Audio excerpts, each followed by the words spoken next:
We heard from the other side, when a judge says there's probable cause here and issues a warrant, you know that it's there. Well, I've been a judge, I've been a Chief Justice, and I know that's not the case.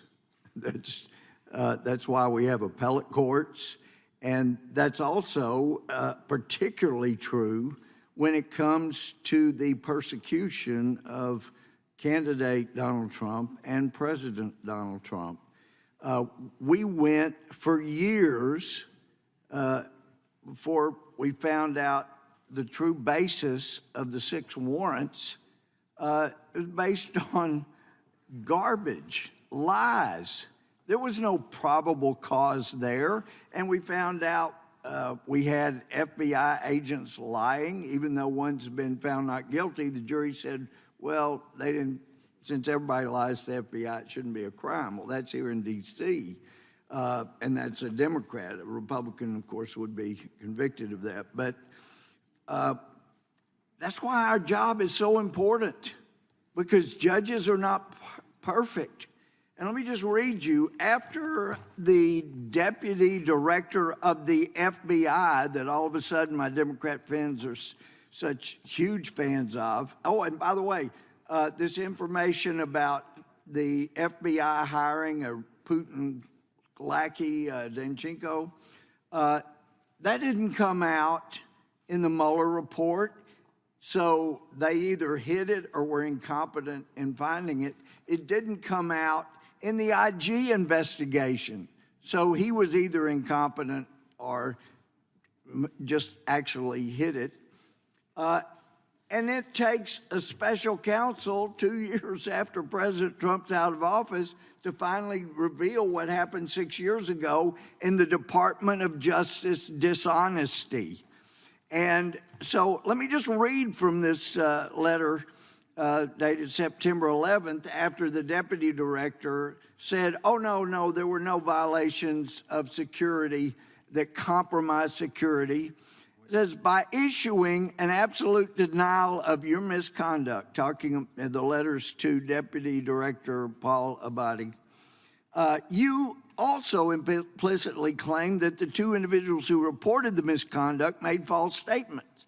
That assertion is false. Thinking back, you are certainly aware that many of your subordinates saw you wearing the phone in the skiff. Now your subordinates are coming forward and their reports are far more damning to you and Mr. Ray.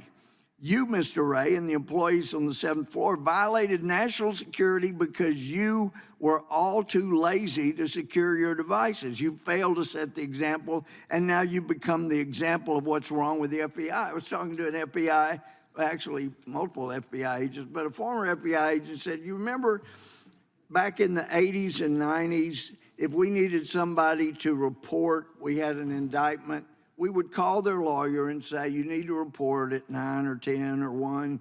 Tomorrow we have an indictment, and they would show up to jail because they knew if they didn't, they'd come pick them up at home. What that's turned into now is it's actually the tactics that Gestapo used.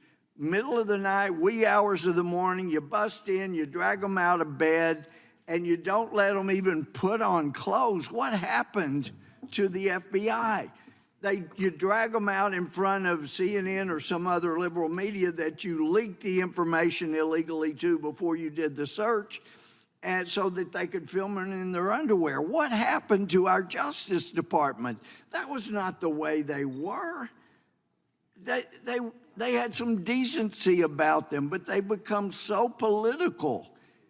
And I know if it ever turned around and it was Democrats, yes, I would be upset about that, like I was about criminal William Jefferson's activity, but the way he was treated and the violation here, and not one person on the Judiciary Committee has complained about a member of Congress's phone that has privileged information on it not going and being screened by House counsel before it's grabbed by the FBI. You are putting this body in jeopardy by not standing up for civil rights, and I appreciate my colleague. Thank you.